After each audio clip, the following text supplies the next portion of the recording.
Halo teman-teman semua, selamat pagi menjelang siang di hari ini, hari Jumat, tanggal berapa ya? Tanggal 30 Mei tahun 2025. Ya, teman-teman semuanya, saya lupa bawa sorbannya. Nggak apa-apa. Teman-teman semuanya, saya jujur ya. Nanti aja kita bahas tentang lanjutan mengenai rencana saya pindah ke Jepang itu nanti aja ya.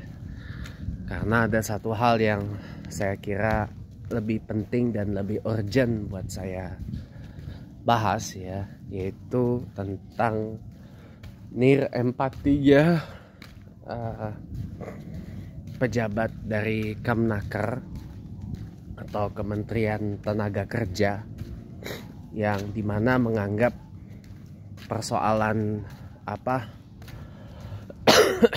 orang yang memadati job fair itu bukan dianggap sebagai nyari kerja itu susah gitu loh, tapi dianggap sebagai antusiasme yang tinggi gitu. Padahal saya nggak tahu ya bagaimana. Memang Kemnaker dari sejak zamannya Caimin ini memang udah merah sih nilainya, harus diakui ya. Sewaktu dulu namanya masih Kemnaker Trans ya, masih ada transmigrasinya di situ, sampai kemudian dipisah dari jadi Kemnaker aja. Waktu itu menterinya Pak Hanif ya, Hanif Dakiri dari PKB, itu pun juga nggak ada perubahan yang signifikan. Kemudian di zamannya Bu Ida Fauzia yang sekarang anggota DPR dari fraksi PKB ya,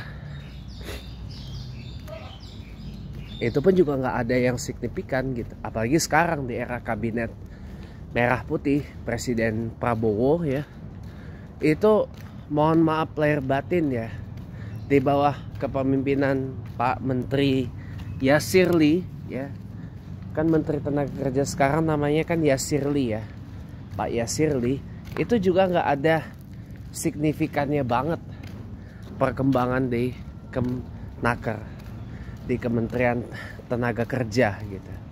Nggak ada perkembangannya, malah dibilangnya apa coba? Malah dibilangnya apa coba? Orang yang memadati job fair kayak yang di Cikarang yang viral itu, sampai dempit-dempitan, sampai dempet-dempetan, sampai gencet-gencetan, bahkan sampai ada yang pingsan dan bahkan nggak bisa masuk ke ruangan lokasi acaranya, itu malah dibilang antusiasnya tinggi. Bukan sebagai ya ada prihatinnya dikit lah gitu loh, kalau oh iya ternyata orang lagi susah nyari kerja dan sebagainya gitu loh. Ini nggak ada prihatinnya sama sekali. Bayangin deh, ini nggak ada prihatinnya sama sekali dan nggak ada empatinya sama sekali, dan nggak malu mengeluarkan pernyataan itu di media publik gitu loh. Sementara giliran orang yang menyoroti adanya orang TNI aktif dari, bentar ya, saya biasa. Oke teman-teman, VW Golf MK berapa saya kurang hafal ya. Jadi teman-teman semua, lanjut lagi ya, dan itu pejabat Kemnaker gak ada sensitivitasnya gitu. Nah giliran kita masyarakat yang penyambung lidahnya adalah wartawan yang mengkritisi ya adanya penunjukan TNI aktif sebagai dirjen atau direktur jenderal di Kementerian Keuangan ya, kita tahu sendirilah. Kemarin di Kementerian Keuangan baru aja ada perombakan jabatan, dan yang bikin kaget Dirjen Bea dan Cukai itu adalah seorang TNI aktif, ya, Pak Jaka Budi Santosa, yang katanya sudah mundur dari TNI dari sebelum diangkat sebagai Dirjen Bea dan Cukai Menkeu. Tapi kan, nah ketika ada sorotan mengenai itu, yang nulis artikel di Detikcom itu malah ditabrak, diintimidasi, tulisannya disuruh take down, terus redaksi Detikcomnya minta maaf gitu kan. Sampai kemudian pihak PCO mengklarifikasi bahwa ya itu nggak apa-apa, itu tulisannya cukup bagus, sehingga minta ditayangin lagi itu tulisan artikel di Detikcomnya itu. Ini kan apa ya, apa yang dikatakan oleh almarhum Profesor Jacob Sahetapi itu mencela-mencela gitu loh ya, mencela-mencela gitu loh. Itu yang membuat saya lihat buku Paradoks Indonesia yang dibikin sama Pak Prabowo Subianto itu emang beneran paradoks. Kepresidenan Prabowo ini adalah kepresidenan yang penuh dengan paradoks gitu loh. Kalau saya ngomong jujur, di satu sisi oke lah, dulu beliau memang punya ide-ide yang visi misi dan yang brilian gitu loh, harus kita akui lah. Cuman semenjak 2019 ketika memutuskan menerima pinangan dari Pak Jokowi yang kala waktu itu presiden untuk periode kedua, dan Pak Prabowo waktu itu diangkat jadi Menteri Pertahanan, ya, kok malah jadi error. Apalagi Pak Prabowo sendiri jadi presiden itu bukan pure usaha dari Pak Prabowo sendiri, tapi dia ngakui beliau bisa jadi presiden karena dukungan dari Presiden Jokowi dan para pendukungnya yang kita kenal termul itu. Ini kan paradoks gitu. Jadi memang kepresidenannya Pak Prabowo ini harus kita akui dengan sangat jujur, penuh paradoks gitu loh. Ya kan? Dan rata-rata menteri-menterinya Kabinet Merah Putih yang kinerjanya bagus itu, kalau boleh saya ngomong jujur ya, adalah menteri-menteri yang dari kementerian yang sebenarnya tidak terlalu vital untuk concern isu yang sekarang. Yang paling kinerjanya terbaik adalah ya Menteri Agama Profesor Kiai Haji Nasaruddin Umar, ya kan. Tapi kalau untuk konteks yang sekarang ini, kayaknya sih Kementerian Agama nggak begitu terlalu gimana gitu ya. Bukannya saya merendahkan atau gimana, enggak gitu loh. Tapi kan sekarang orang concernnya apa coba? Concernnya kemiskinan yang makin tinggi. Bahkan menurut Bank Dunia, World Bank, itu di angka 63,1%, hampir 64%. Itu tinggi. Itu satu. Yang kedua, pengangguran terbuka meningkat.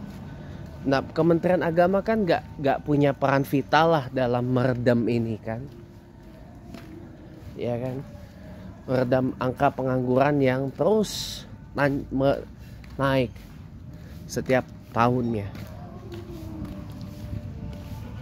Yang ketiga masalah kesenjangan sosial yang terus kelihatan. Kan Kementerian Agama boleh kita bilang kan tidak punya peran yang strategis lah dalam meredam ini gitu loh. Tapi sebenarnya nanti saya lanjut habis saya pesan air galon dulu. Oke, welcome back teman-teman. Ini saya nggak bisa lama ya, soalnya takutnya masalah tilawah itu juga kena copyright teman-teman. Tilawah Al-Quran itu kena copyright teman-teman. Ada hak ciptanya, jadi nggak boleh terlalu kedengaran juga. Itu. Oke. Saya Jumatan di Al Karim ya seperti biasa. Jadi saya tuh sungguh sangat, kita pelanin deh ya. Mulai diputar juga tilawahnya. Jadi saya sungguh prihatin sih kalau ada pejabat senir empati seperti itu. Ya inilah hasil dari sebuah karya yang berjudul Paradoks Indonesia. Ternyata yang nulis bukunya juga berparadoks gitu loh. Jadi saya sungguh sangat sedih gitu loh ngelihat Indonesia sekarang ini mau jadi ke apa gitu. Ya makanya saya jujur aja ya, yang saya salahkan di sini tuh sebenarnya atas keterpilihan Pak Prabowo itu sebenarnya adalah ternyata setelah ini ya adalah PDI Perjuangan. Kok saya menyalahkan PDIP? Ya kan, padahal saya boleh dibilang simpatisannya. Oke, saya kasih tahu. Tapi nggak enak ya, ada tilawah Al-Quran, kita agak menepi dulu sebentar. Nggak enak ngomong pas orang lagi tilawah Al-Quran. Ya, kita nepi dulu. Ini karena hari Jumat sih ya. Kalau bukan hari Jumat enak kita ules ya. Tapi kita minggir dulu sebentar teman-teman, karena ini penting buat saya sampaikan, supaya jadi bahan buat nanti di 2029 buat PDIP-nya.